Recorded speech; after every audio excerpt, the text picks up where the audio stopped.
அதாவது போன வருட சம்மருக்கு, அதாவது ஏப்ரல் 14 தமிழ் புத்தாண்டுக்கு ஏகப்பட்ட படங்கள் வர்றதா அறிவிச்சாங்க. இந்தியன் 2, ராயன், தங்கலான், அது இது இதுன்னு. ஆனால் திடீர்னு பார்த்தா பேக் அடிச்சாங்க. அதற்கு காரணம் எலெக்ஷன் டேட்டை வந்து அறிவிச்சிட்டாங்க ஏப்ரல் 19 அந்த டைமில். ஸோ இப்போ வந்து படங்கள் ரிலீஸ் பண்ணால் நிச்சயமாக எலெக்ஷன் ஃபீவரால் படங்கள் சரியாக போகாது அப்படின்னு உணர்ந்துக்கிட்ட நிறையா இயக்குநர்கள் பார்த்தீங்கன்னா தங்களுடைய பட வெளியீட்டை தள்ளி வச்சாங்க. கிட்டத்தட்ட அது போன வருடம். ஆனால் இந்த வருடம் பார்த்தீங்கன்னா அதே மாதிரி ஏப்ரல் 10ஆம் தேதி தமிழ் புத்தாண்டை முன்னிட்டு அந்த டைமுக்கு அந்த டேட்டுக்கு பயங்கர போட்டி நிலவுது. ஏற்கனவே இதே தேதியில் தான் நம்ம தனுஷ் அவர்கள் இட்லி கடை அப்படின்னு அவரை எழுதி இயக்கி நடிச்சுக்கிற படத்தில் வந்து நடிச்சுக்காரு. அந்த படத்தோட டேட்டையும் அறிவிச்சார், ரிலீஸ் டேட்டை.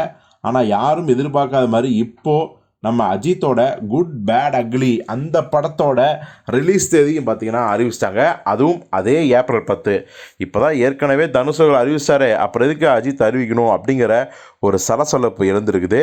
இப்போ நிறைய பேர் சொல்கிறாங்க எப்படியும் வந்து தனுஷ் அவர்கள் வந்து பேக் அடிச்சிடுவார், எப்படி பார்த்தாலும் அஜித்துக்கு தான் மார்க்கெட் பயங்கரமாக இருக்குது, அஜித் படத்தில் தான் ஓப்பனிங் இருக்கும், ஸோ தனுஷ் அவர்கள் ரிஸ்க் எடுக்க மாட்டார்.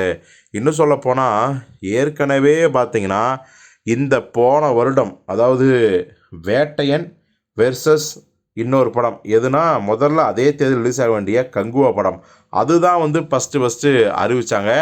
ஆனால் திடீர்னு பார்த்தா வேட்டையன் படம் வந்து ஆயுத பூஜைக்கு ரிலீஸு அப்படின்னு அனௌன்ஸ் பண்ணாங்க. இப்போது சூர்யா அவர்கள் நம்ம ரஜினிக்கு பயந்துக்கிட்டு வேட்டையன் படத்துக்கு பயந்துட்டு தான் கங்குவா ரிலீஸை தள்ளி வச்சிட்டாரு அப்படிலாம் டாக் வந்துச்சு. ஆனால் சூர்யா அவர்கள் ரஜினி மேல் இருக்க மரியாதையால் விலகினேன் அப்படின்னு சொன்னார். ஆனாலும் கூட பெரிய சர்ச்சையாக பேசப்பட்டுச்சு.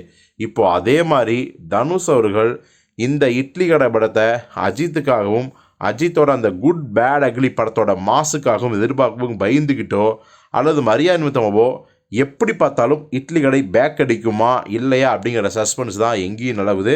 ஸோ நாமளும் பொறுத்து வந்து பார்ப்போம், இட்லி கடை அதே ஏப்ரல் 10 ரிலீஸ் ஆகுதா இல்லை தனுஷ் அவர்கள் பேக் அடிக்கிறாரா இல்லையா என்று.